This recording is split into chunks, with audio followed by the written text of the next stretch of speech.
Petrodollar is actually a device invented by Kissinger and Nixon.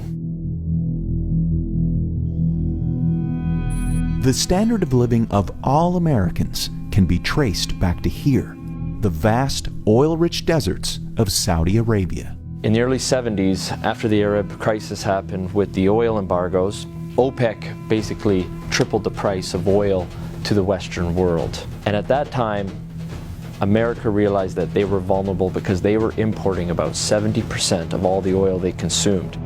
To secure a reliable foreign source of oil, U.S. President Richard Nixon sent his Secretary of State and National Security Advisor Henry Kissinger to Saudi Arabia for a secret meeting.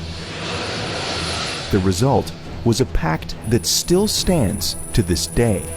If Saudi Arabia, which at the time was the world's largest producer of oil, would sell the oil in US dollars, America would defend Saudi Arabia and make sure the House Assad would stay in power. As a direct result of this US-Saudi agreement, all other oil-producing nations also adopted the dollar as the de facto medium of exchange.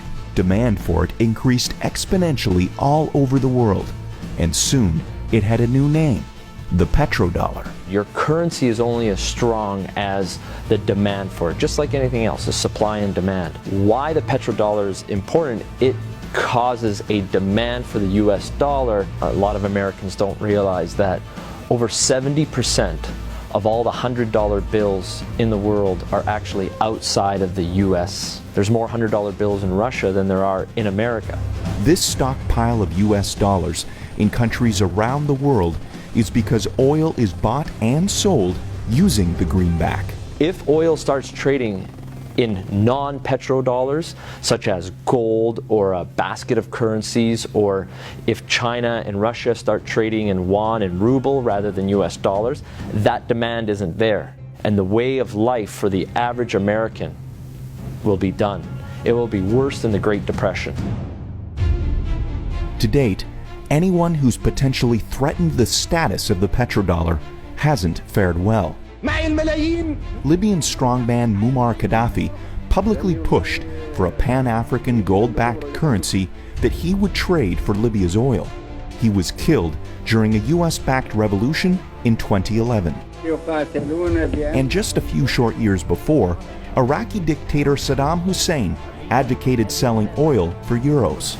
At this hour, American and coalition forces are in the early stages of military operations to disarm Iraq. The U.S. invaded under the guise of looking for WMDs. Iraq did not have any weapons of mass destruction, and interestingly enough, after the Americans invaded, took over, put in their own government, the whole concept of selling oil in euros never surfaced again. Today, many countries resent the current petrodollar system, and their leading spokesperson is none other than Russian President Vladimir Putin. Americans should be very worried about what Putin can do. There is a new Cold War going on. It is the Colder War. That is exactly what's going on. And who's in the center of this push? Vladimir Putin.